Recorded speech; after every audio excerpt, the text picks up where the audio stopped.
It's like if you break your arm, right? You don't go to the doctor and ask for a photograph of your skin. No, obviously not. You'd ask for an X-ray. Right. You need an X-ray. You need to see the structural reality beneath the surface, like where the bones are, where the fracture actually is. Because a photograph just gives you that superficial layer. Exactly. A photograph shows the surface, but the X-ray shows the underlying truth. And I feel like that's just a perfect framework for what we're doing today. It really is. I mean, when people approach ancient historical texts, especially apocalyptic literature, they demand a photograph. We want it to be so literal. Yeah, they want a linear, chronological, like surface-level newspaper report. Yeah. They want to be able to point to it and say, this literal event happened on Tuesday, so this other literal event has to happen on Thursday. Right. And when you apply that, that photograph expectation to the final book of the New Testament, the book of Revelation, the entire thing just shatters. Oh, it completely breaks down. It does. You end up with a text that people treat like this muddy, cryptic sci-fi puzzle box. It turns into this bizarre Rorschach test. Where people are trying to map, like, first-century dragons onto 21st-century helicopters. Yes, or microchips or whatever the current news cycle is. And it creates such diagnostic muddy waters. But worse than that, it completely divorces the text from the actual living, breathing, terrifying world in which it was written. Yeah. It turns a profound piece of resistance literature into, like, a cheap parlor trick. So that is our mission for this deep dive, and we've customized this specifically for you, the listener. We're essentially staging a rescue operation today. I love that, a rescue operation. We are. We're taking a massive stack of source material, primarily this really definitive survey of the Book of Revelation, to rescue the text from the late-night sci-fi speculation. Because we want to bypass that endless mechanical timeline charting. We want to uncover its actual grounded brilliance. Exactly. And to do that, we have to look at the dirt, the politics, the architecture, the actual economics of the first-century Roman Empire. But to initiate that rescue operation, we have to demand a massive paradigm shift right out of the gate. Okay, lay it on us. It comes down to the very first word of the text in the original Greek. The word is apocalypsis. Right. Modern English has completely hijacked this word. I mean, when you hear apocalypse today, what do you think of? I think of asteroids or like global destruction, a zombie wasteland. Yeah. Basically the end of the world. Exactly. But apocalypsis doesn't mean the end of the world. It literally translates to an unveiling or a revelation. An unveiling. Yeah, it's the pulling back of a curtain. This text was not written to obscure reality and secret codes, to confuse readers for 2 millennia. Right, like a magic trick. Right. It was written to reveal reality. It's the X-ray we were just talking about. Wow. It was designed to show the original first-century readers what was actually happening behind the scenes of their political and economic world. Okay, let's unpack this. Because if we stop reading this like a literal newspaper forecast of modern geopolitical events, and we start reading it like a cosmic X-ray of the Roman world, that changes the stakes entirely. It changes everything. We're dragging this book back to a world of togas and trade guilds and emperor worship. But to understand any historical letter, we have to establish the baseline, like who wrote it, who received it. And what was the immediate crisis they were living through? Exactly. So let's start with the messenger. The tradition has always leaned really heavily on John the Apostle, right? The guy who wrote the Gospel of John. It has. But when you look at the source material, the actual historical and literary evidence paints a much more complex picture. Yeah, the source is pretty nuanced about this. It really is. The text of Revelation itself only claims to be written by a servant named John, who is writing from the island of Patmos. It never explicitly self-identifies as being written by John the Apostle, one of the original 12 disciples. Because of that, the source highlights a fascinating three-way scholarly split. First, you have the traditional apostolic authorship, which the early church fathers definitely supported. Okay, that's the one most people know. Right. Second, there's a hypothesis surrounding a figure known as John the Elder. He was a distinct, prominent leader in the early Asian church. And the third option? It might simply be another prophetic Christian leader in Asia Minor who shared the name John, which, by the way, was an incredibly common name in the Mediterranean world. I want to push on that third option a bit, because I know some listeners might find it jarring to even question the apostolic authorship. But the source points out a glaring literary issue, doesn't it? The Greek style. Oh, the linguistic differences are impossible to ignore if you're reading the original texts. Like, how different are we talking? Violently different. The Greek of the Gospel of John is relatively smooth. It's elevated. It's philosophically nuanced. But the Greek of Revelation is rough. It's heavily Hebraized. Meaning it sounds more like Hebrew. Yes. The grammar is choppy. Sometimes it intentionally breaks standard Greek syntax to force a theological point. It really reads like someone who is thinking in ancient Hebrew, but writing in Greek. Which suggests a different author. Or I guess at least a wildly different state of mind and literary genre. Exactly. But the source is very careful to note that the ultimate authority of the text doesn't hinge on proving it was the apostle. Right. The message is what matters. Right. The text only demands that we recognize John of Patmos as a recognized prophetic witness who has been exiled for his faith. So let's talk about that exile. Because Patmos is often treated in pop culture like this mythical, ethereal realm where a guy just sat and had a dream. Like a spiritual retreat or Yeah, something. so it's just a rock in the ocean. A very real, very rugged rock in the Aegean Sea. I mean, today, UNESCO recognizes it for the monastery and the cave complex traditionally associated with these visions. Yes. But in the ancient Roman penal system, small islands like Patmos were utilized for a specific type of banishment. It was often used for political or religious dissidents. So he wasn't there voluntarily. Oh, absolutely not. You see, the Romans wouldn't always execute a troublesome figure, especially if an execution might turn them into a martyr and incite a rebellion. That makes sense. They didn't want to make things worse. Exactly. So instead, they would remove them from their sphere of influence. John states clearly he's there on account of the word of God and the testimony of Jesus. He's been forcibly separated from the communities he loves and leads. Yes, he's a political prisoner. Which naturally brings up the timeline. If he was exiled, who gave the order?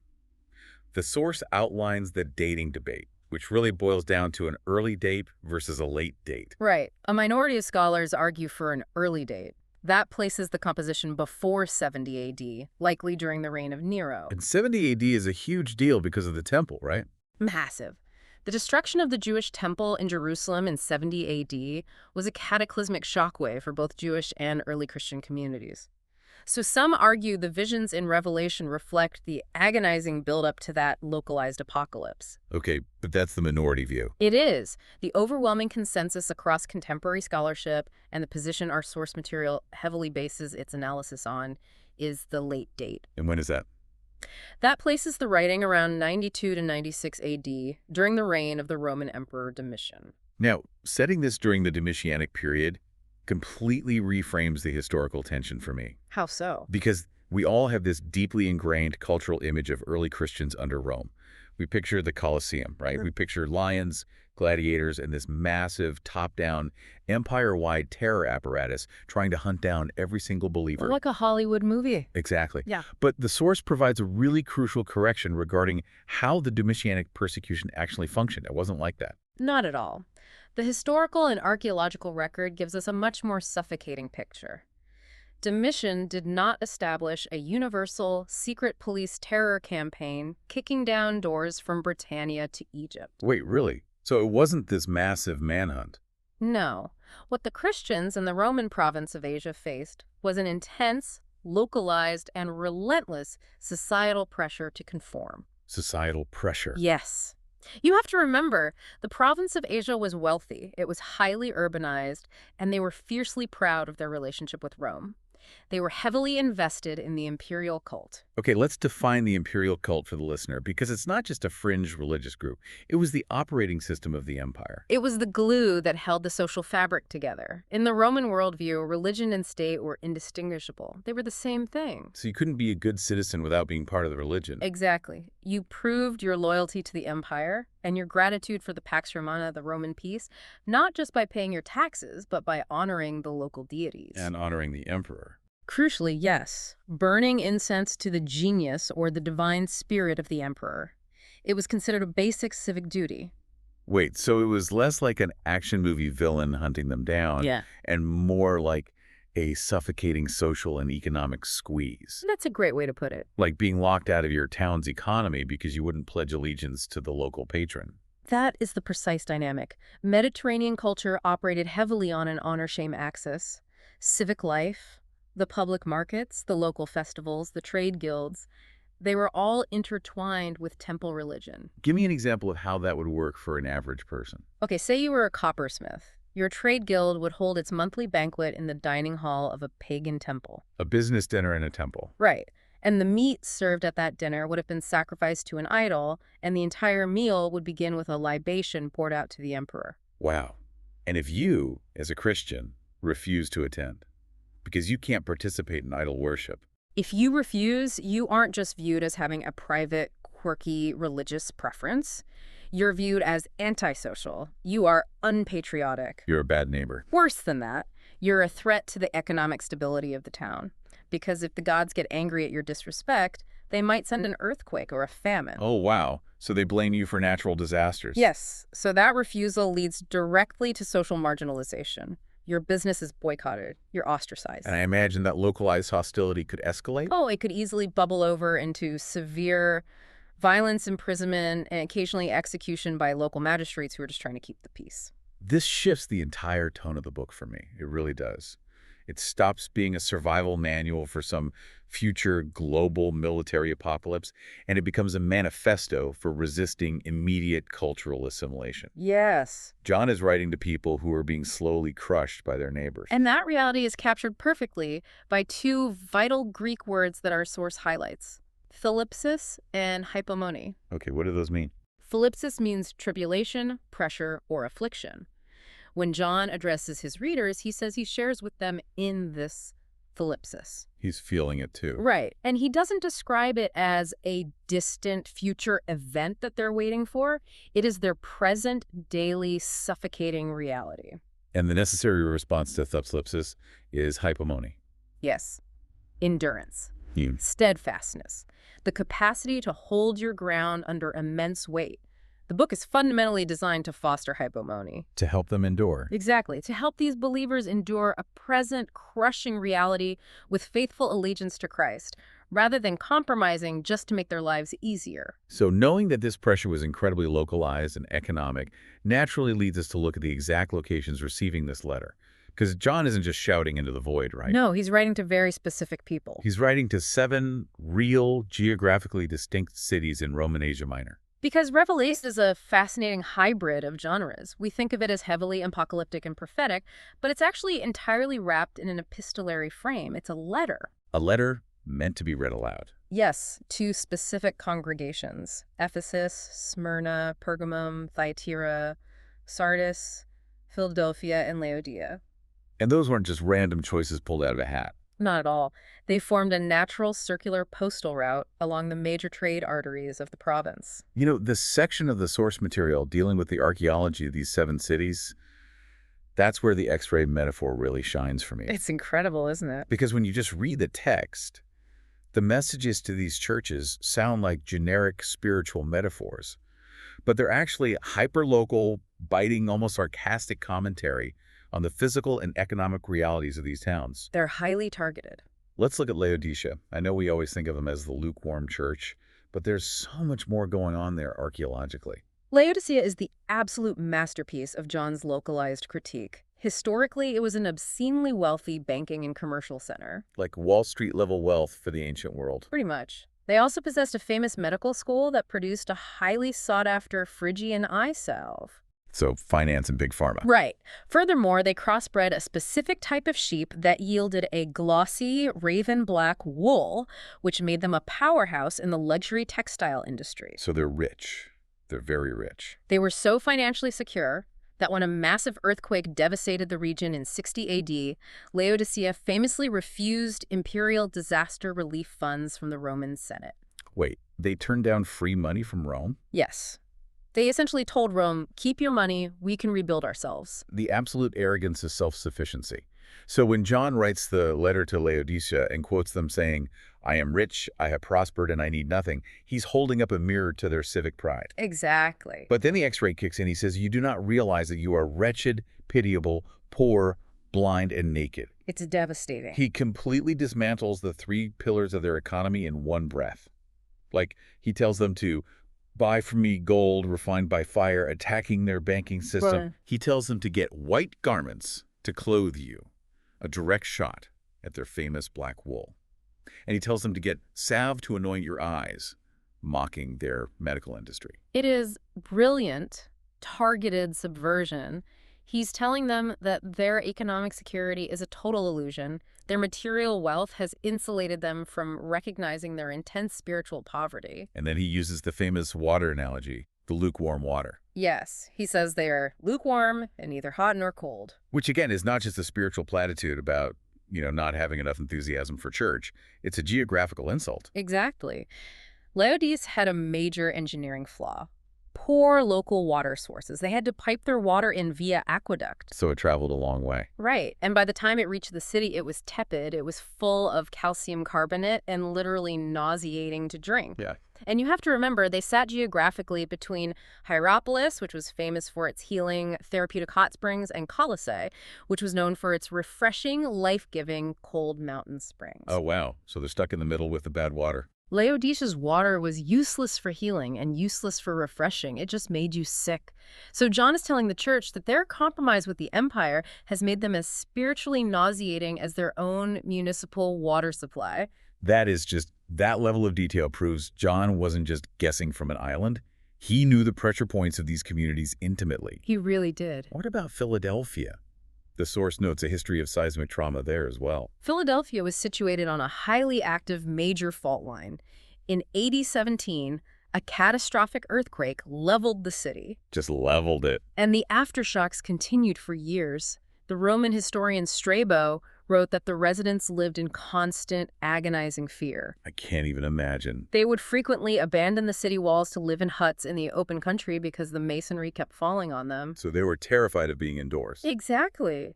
When the city was finally rebuilt with the help of the Emperor Tiberius, the gratitude and the trauma were so deeply intertwined that they temporarily renamed the city Neo-Caesarea in his honor. Neo-Caesarea. So the psychological identity of Philadelphia is rooted in instability, fear of collapse, and having to flee your home. Keep that in mind when you read the specific promise given to the believers in Philadelphia. Christ tells them, "The one who conquers, I will make him a pillar in the temple of my God. Never shall he go out of it, and I will write on him my new name." Wow. A pillar is the structural element that withstands the earthquake. Right. And never going out means you never have to flee into the fields in terror again. Yeah. He promises them absolute permanence. And writing a new name on them overwrites that traumatic reliance on the Emperor Tiberius. It promises a security that Rome could never truly provide. It's like John is writing highly targeted local ads. Let's look at one more. Pergamum. The letter to Pergamum contains one of the most provocative phrases in the entire book. The throne of Satan. Yes. It says they live where Satan's throne is. Mm-hmm. For centuries, people have tried to decode that as some sort of invisible demonic portal or something. But archaeologically, what was John actually looking at? Archaeologically, Pergamum was a visually and politically dominating city. It was an ancient royal capital built on a massive, steep acropolis. So it's high up on a hill. Yes. And it was the first city in Asia to build a temple dedicated to the imperial cult, making it the epicenter of emperor worship. But visually, its most striking feature was the monumental altar of Zeus. Okay, what did that look like? It sat on a jutting terrace of the mountain, and from the valley below, it looked exactly like a colossal dominating throne. So Satan's throne wasn't a metaphor for a bad vibe. It was a massive piece of architecture they walked past every single day. Furthermore, Pergamum was the administrative capital where the Roman proconsul resided. In Roman law, the proconsul possessed the ius gladii, the right of the sword. Meaning he could execute people. He held the absolute authority of life and death, the power to execute anyone who defied the state. Which perfectly explained how Christ introduces himself to the church in Pergamum. Yes, He exactly. doesn't say, I am the one with love and grace. He introduces himself as him who has the sharp two-edged sword. He is openly challenging the proconsul's authority. He's telling the believers in Pergamum, Rome thinks it holds the power of life and death over you with its sword. But true, ultimate authority belongs to the Word of God. That is an incredibly dangerous, treasonous claim in the first century context. It's astonishing. He's taking the specific geography, the economy, the architecture, and the civic pride of these cities, and he's turning them inside out.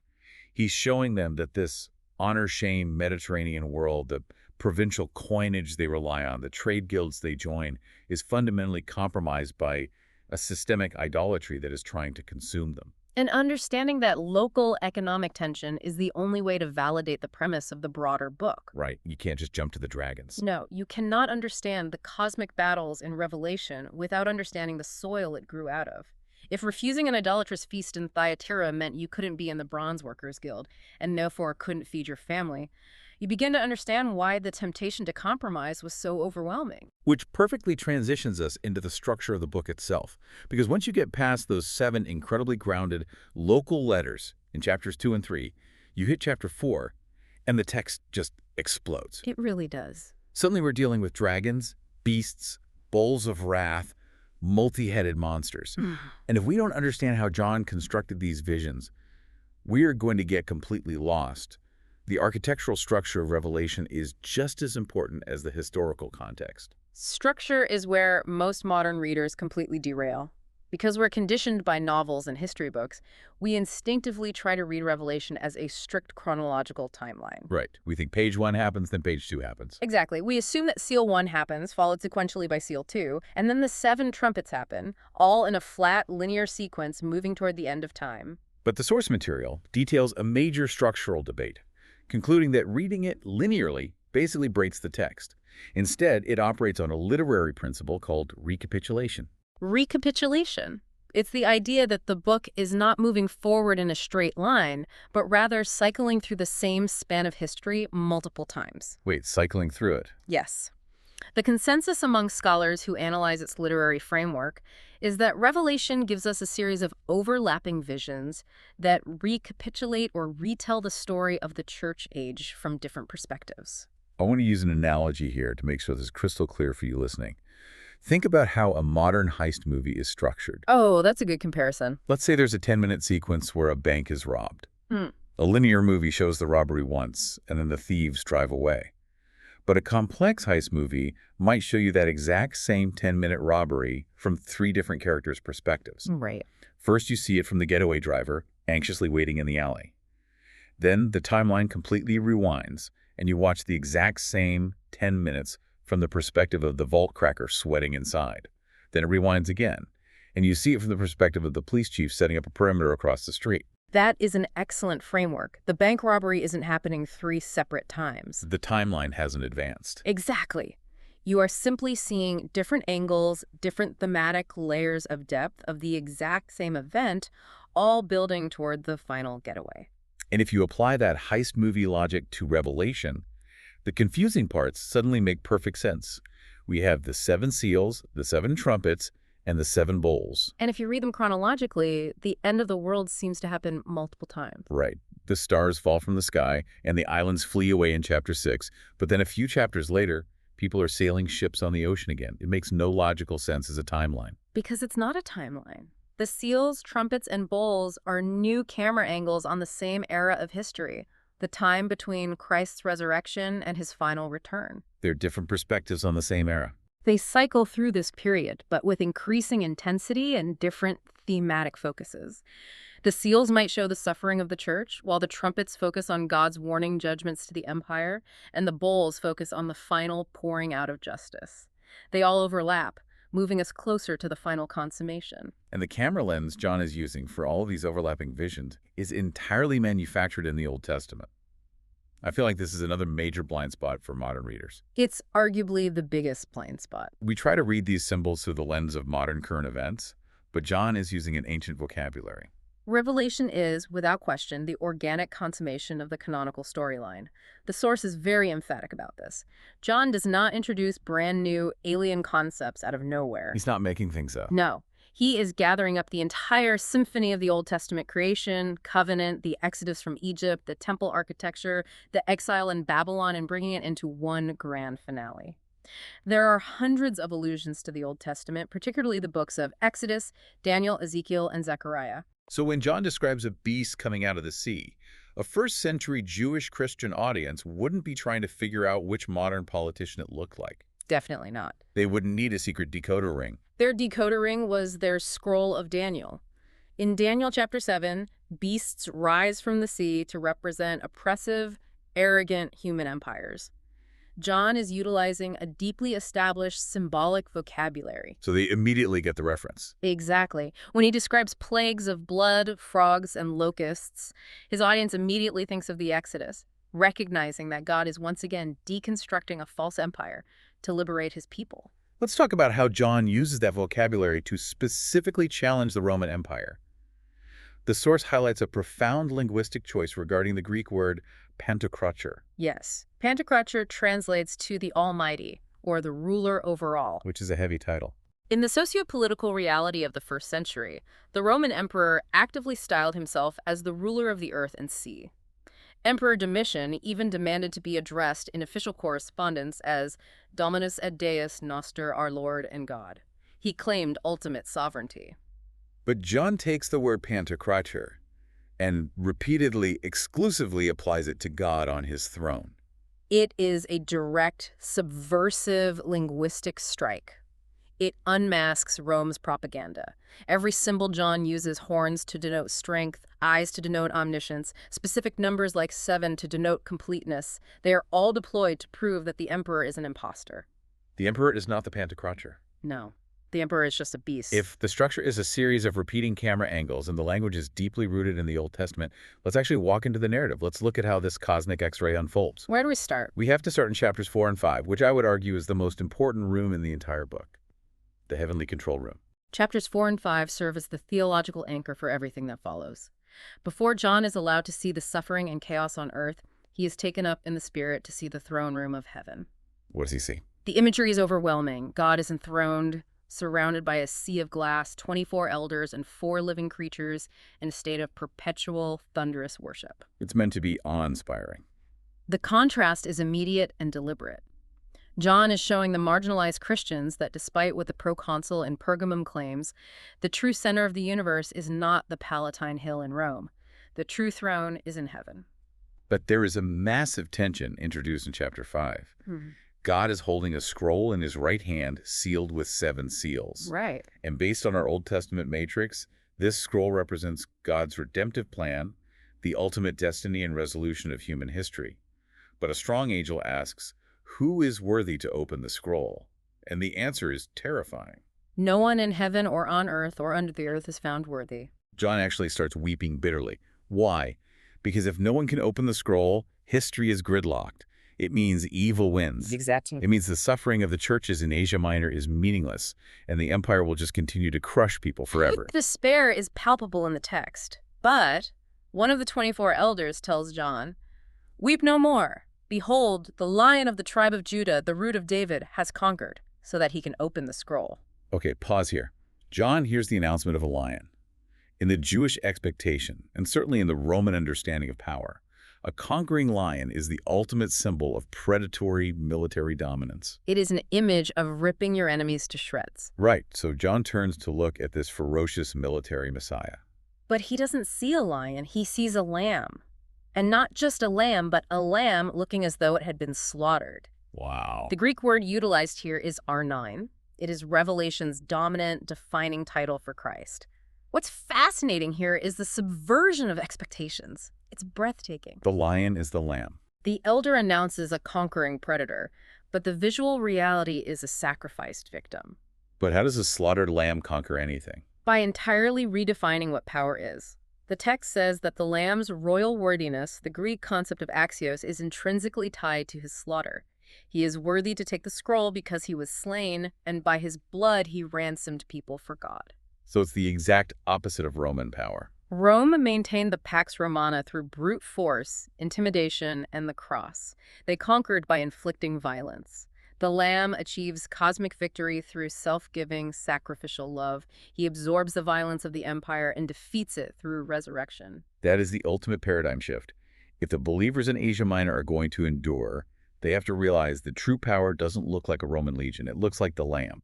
And it is this Lamb who begins to break the seals on the scroll, which initiates the famous sequences of judgments. The seals, the trumpets, and the bowls spanning chapters 6 through 16. This is where we get the 4 horsemen of the apocalypse: conquest, war, famine, and death. It's a relentless cascade of devastation. It is deeply unsettling imagery. But the source material clarifies the theological function of these judgments. Are they just random punishments? No. The four horsemen, which represent conquest, economic disparity, famine, and disease, they are not sudden surprises to God. They are the tragic, recurring realities of human history under the dominion of sin. What the text reveals is that these forces are held within God's sovereign oversight. They're limited. They are permitted to run their course, but their destructive power is limited. And as we move from the seals to the trumpets and the bowls, the Old Testament matrix kicks into high gear. The judgments become explicitly modeled on the plagues of Egypt. Right, the Exodus plagues. We see water turning to blood, darkness covering the empire, locusts swarming, and agonizing sores. But I want to push on the purpose of these plagues. In the Exodus story, the plagues weren't just random acts of divine rage. They had a specific function. The Egyptian plagues were systematically designed to deconstruct the false gods of Egypt. The Nile River was considered divine. God turned it to blood, proving he commanded it. Ra was the sun god. God blotted out the sun. Okay, so how does that apply to Revelation? The trumpet judgments in Revelation function the exact same way. They are divine warning shots across the bow of the Roman Empire. They are designed to expose the impotence of the imperial gods and the fragility of the Roman economy. So they are an invitation to repent. Precisely. They are a severe mercy, meant to shake humanity awake from its idolatrous intoxication. However, the text tragically notes a recurring refrain. Despite the judgments, humanity did not repent of the works of their hands, nor give up worshiping demons. So the empire's heart remains as hardened as Pharaoh's. But if the judgments are falling on the empire, what happens to the believers living inside that empire?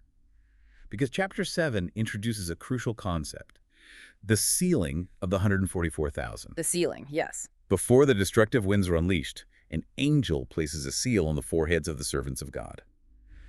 Now, the modern assumption is that a divine seal means you get an invisible force field. It means you don't get hurt. And the source is exceedingly careful to correct that misconception.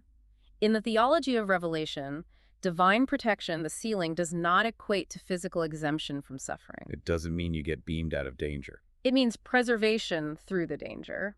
The seal marks them as belonging to God. It secures their ultimate spiritual allegiance and guarantees their eternal destiny. But practically, they're still in the city. But it does not make them immune to the economic starvation of the trade guilds or the physical martyrdom inflicted by the local magistrates. They will suffer, but their souls are untouchable by the empire. Which perfectly transitions us to the source of that suffering. If the sealed judgments are God deconstructing the false promises of the empire, how does the empire fight back? It has to have a mechanism of enforcement. Yes, the cosmic conflict. John pulls back the curtain on this enforcement in chapters 12 through 14, revealing the cosmic conflict. We see a pregnant woman, a child, and a great red dragon, which the text explicitly identifies as Satan. The narrative really shifts here. The dragon tries to devour the child Christ, but the child ascends to heaven. Furious, the dragon turns to make war on the rest of the woman's offspring, the church. To wage this war on earth, the dragon summons two monstrous beasts. The first beast rises out of the sea. It has 7 heads, 10 horns, and on its horns are 10 diadems. That's a lot of imagery. Now, remembering our Old Testament matrix, the sea often represents chaos and the churning, restless Gentile nations. This sea beast is widely understood by scholars to represent raw, imperial political power. So it's the state. It is the monstrous, idolatrous state that demands total allegiance. So in the first century, this is Rome. It is the immediate embodiment of Rome, yes. But because of the recapitulation structure, it represents any transhistorical empire that acts in the same beastly manner. It is the raw, coercive military and political power that crushes dissent. Okay, so the sea beast is the coercive power of the state. But empires can't survive on military coercion alone. You can't keep a sword at everyone's neck 24/7. No, you need propaganda. Which brings us to the second beast, the one that comes out of the earth, later referred to as the false prophet. If the sea beast represents imperial political power, what is the land beast? The land beast explores the mechanics of how empires actually sustain themselves over time. The text notes a chilling detail. The land beast has 2 horns like a lamb, but it speaks like a dragon. It looks harmless, but it's demonic. It looks religious even, but his voice is demonic. The source clarifies that this beast represents propaganda, cultic enforcement, and the deception of idolatry. So it's the cultural apparatus. It is the cultural apparatus that makes worshiping the sea beast seem logical, patriotic, and economically necessary. The text says it performs signs to deceive people into worshiping the first beast. How did that look in real life back then? In the immediate context of Asia Minor, this is the local provincial priesthoods. It is the local magistrates organizing the imperial festivals. It's the societal mechanisms that celebrate the empire and marginalize dissenters. And this false prophet institutes one of the most infamous concepts in human history, the mark of the beast. Yes, the mark. He decrees that no one can buy or sell unless they have the mark, which is the name of the beast or the number of its name, on their right hand or forehead. Again, this isn't sci-fi. This ties directly back to the economic squeeze of the trade guilds we discussed earlier. The mark of the beast is the ultimate parody. Just as God sealed his servants on their foreheads with his name, the beast marks its followers. It represents absolute conformity to the economic and idolatrous system of the empire. It's an unholy trinity. Exactly. The dragon, the sea beast, and the land beast form an unholy trinity. They mimic God the Father, Christ the Son, and the Holy Spirit, demanding the worship that rightfully belongs only to the Creator. And all of this systemic deception, economic coercion, and political power culminates in the vision of Babylon in chapters 17 and 18. John sees a woman sitting on a scarlet beast, clothed in purple and gold, holding a golden cup full of abominations. She is called Babylon the Great, the mother of prostitutes. Who is Babylon? Babylon functions as the ultimate anti-city in the biblical narrative. It is the trans-historical symbol of a political, economic, and religious system that intoxicates the nations with luxury and violence. So again, in John's day. In John's day, the obvious, unavoidable referent was Rome. The text explicitly says the woman is seated on 7 hills, universally recognized as the topography of Rome. But again, it transcends Rome. It must transcend Rome because Babylon is a recurring archetype throughout Scripture. Babylon represents any human civilization that builds its luxury, wealth, and power on a foundation of exploitation and idolatry. Chapter 18 has that lament, right? Chapter 18 contains a devastating poetic lament over Babylon's eventual collapse. The merchants of the earth weep, not because they loved her, but because no one buys their cargo anymore.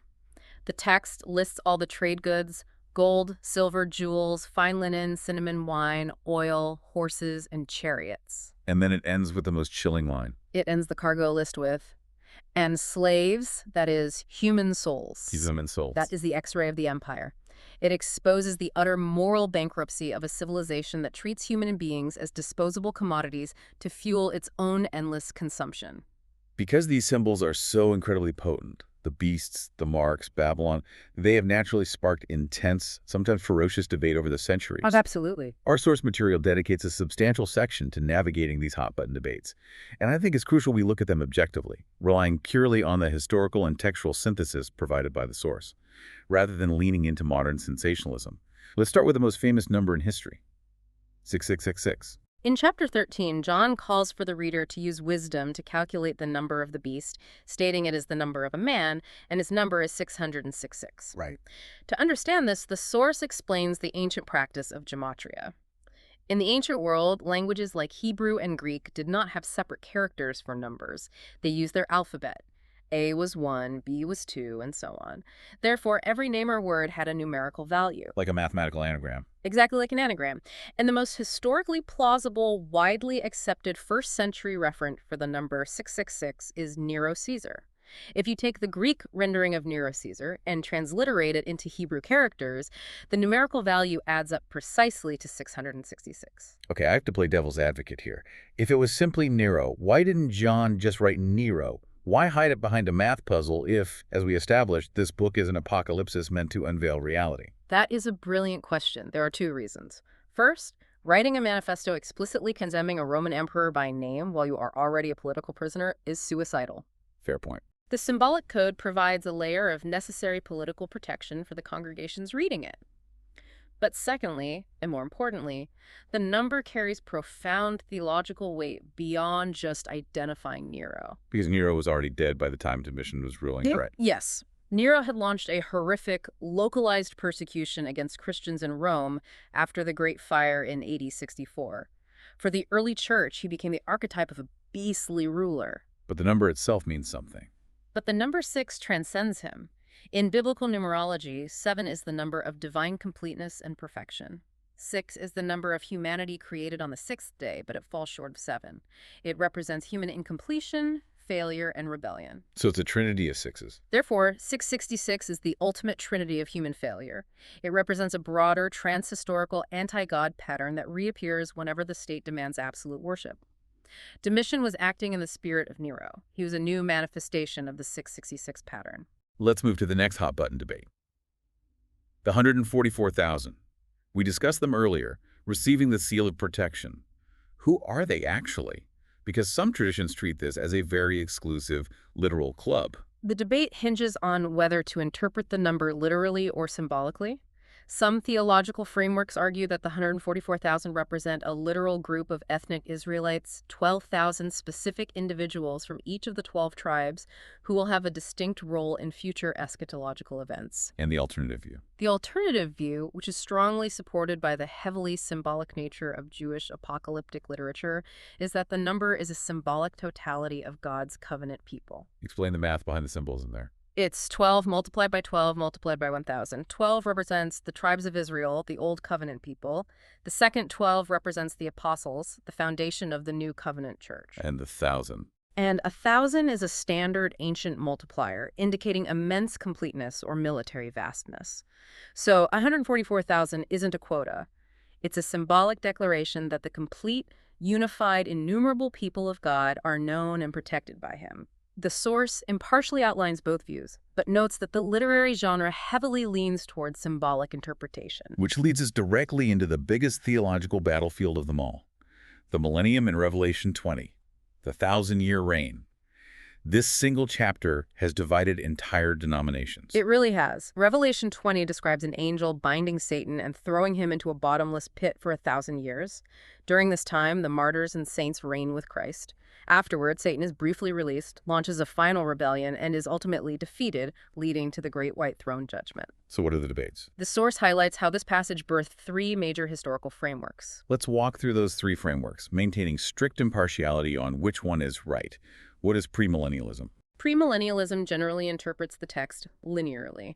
It believes that Christ will literally return to Earth before the 1,000 years begin. He will establish a physical, geopolitical kingdom on Earth for a literal millennium, after which the final judgment occurs. The focus is on a future, distinct era of earthly rule. Okay, and what about amillennialism? The prefix A usually means no, so do they believe there is no millennium? It's a slightly misleading name. They don't deny the millennium, they interpret it symbolically. Amillennialism views the 1,000 years as a symbol for the current, present church age. The era we're in now. In this view, Satan was bound at the cross and resurrection of Jesus, meaning he cannot completely deceive the nations to wipe out the church. Christ is currently reigning spiritually from heaven through his people. The 1,000 years is simply the long era between his first and second coming. And the third view, postmillennialism. Postmillennialism shares the symbolic view of the 1,000 years, but has a much more optimistic trajectory for human history. It believes that the current age will gradually improve through the widespread preaching of the gospel. The world will become increasingly Christianized, ushering in a golden age of peace and righteousness, a symbolic millennium. Only after this golden age is complete will Christ physically return. The source outlines all three with great care. But what I deeply appreciate is how it reframes the entire debate. It argues that getting bogged down in the mechanical timeline often obscures the actual theological payload of the chapter. That is the crucial takeaway. The primary, undeniable purpose of Revelation 20 is not to furnish a mechanical timeline for modern charts. It's not a calendar. Its purpose is to declare the absolute, unqualified certainty of Satan's defeat. It is written to guarantee the marginalized believers in Asia Minor that their martyrdom is not in vain, that evil will face final and permanent justice, and that Christ is the ultimate victor. When dogmatism over the timeline eclipses the hope of the final judgment, we have misread the text. There is one more hot-button topic the source touches on, and it's fascinating because it's actually about something that isn't in the text. The rapture silence. Right. Modern pop eschatology, especially in certain Western traditions since the 19th century, centers heavily on the timing of the rapture. The idea of being secretly beamed up. The idea that believers will be secretly caught up into heaven either before, during, or after a 7-year period of tribulation.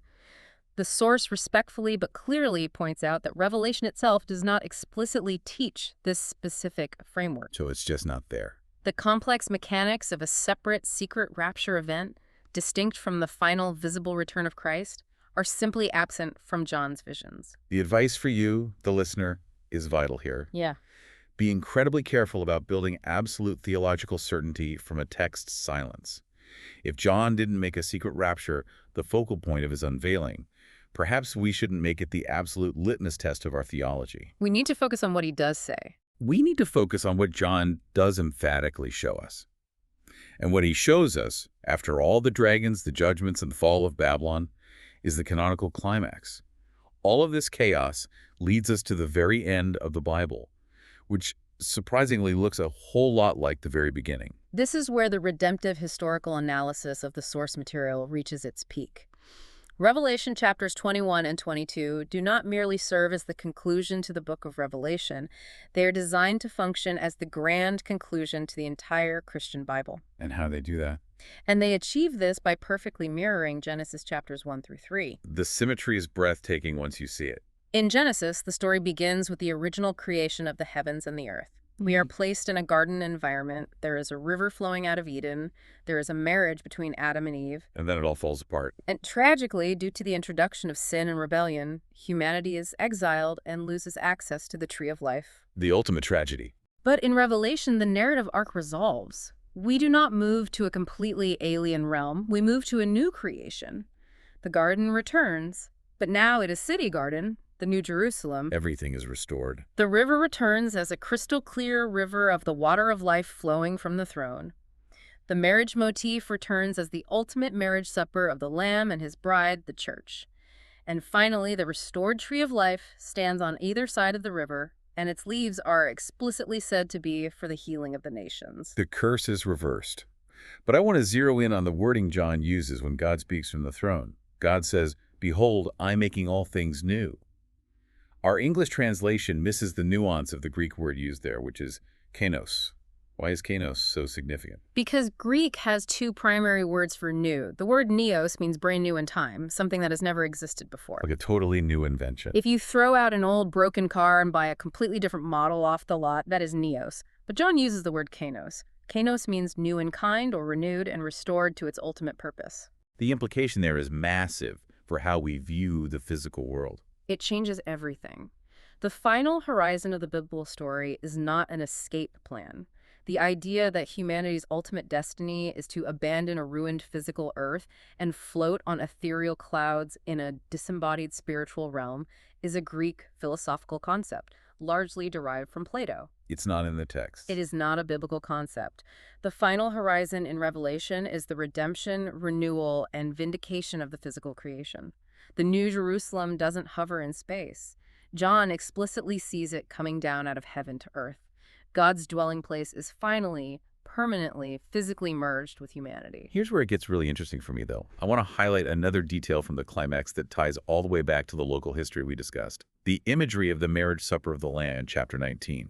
This is such a great connection. Let's think back to those Roman cities in Asia Minor. Civic banquets were the heartbeat of their society. Wealthy patrons threw massive feasts to display their power, to reinforce social hierarchies, and to honor the imperial cult. Right, the temple feasts.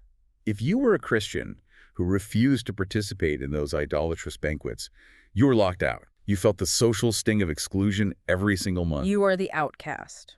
But look at what John does here. And John takes that exact, painful civic reality and completely reclaims it.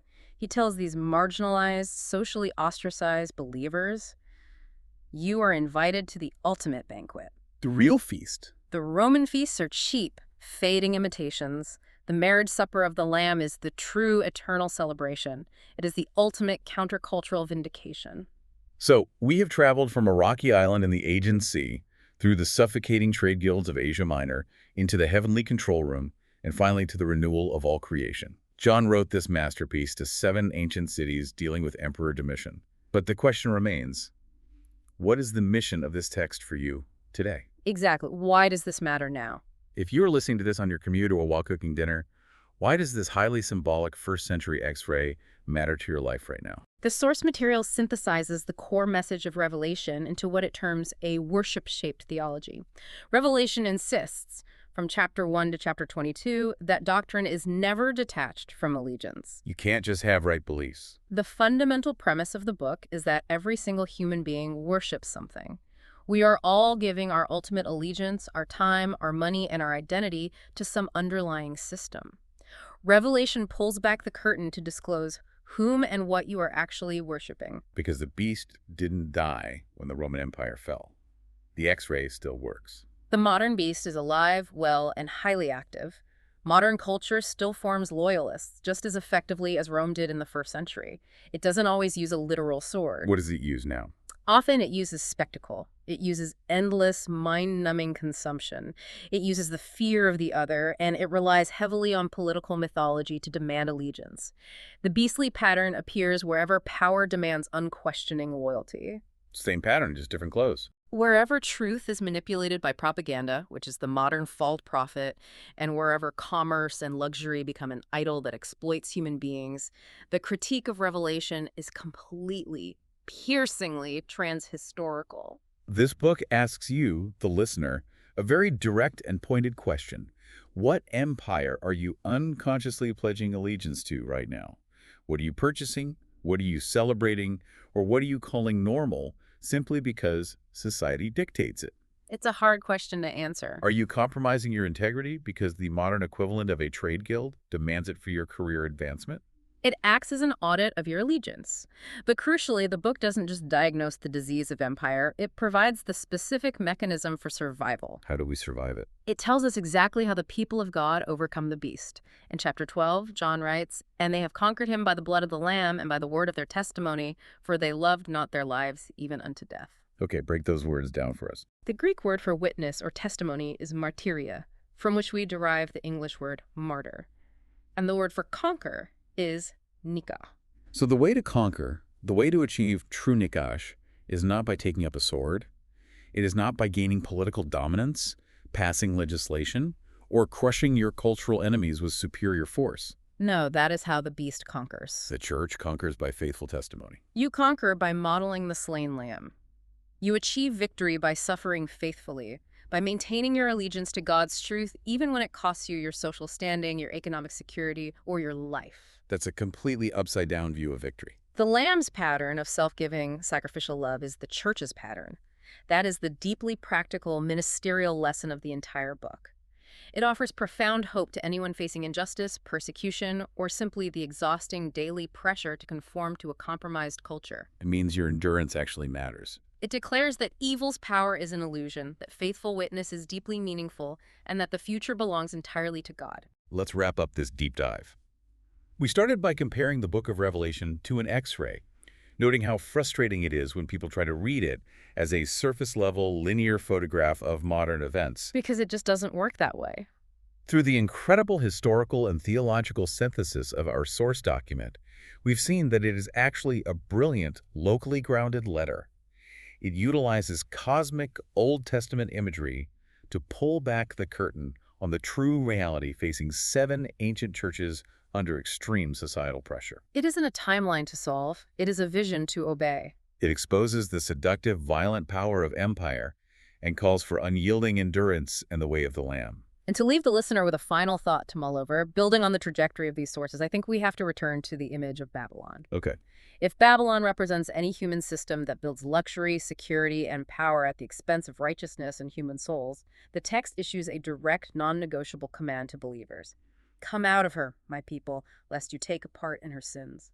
So what does that mean for us today? This raises a staggering question. What does it actually look like to live as a citizen of the New Jerusalem right now, right in the middle of your current zip code, while surrounded by the modern iteration of Babylon? How do you participate in the economy, engage in politics, and exist in culture without taking the mark of allegiance to a system that fundamentally opposes the sacrificial way of the Lamb? That is the question that shifts this from an ancient, dusty manuscript to a mirror reflecting our own daily choices. Revelation doesn't give us a simple timeline of when the world ends. Instead, it acts as a spiritual X-ray of the human empires we build and a diagnostic scan of our own hearts, revealing exactly who sits on the throne of our lives. Thank you so much for joining us on this deep dive. Keep exploring, keep pulling back the curtain, and keep questioning the structures around you. Until next time.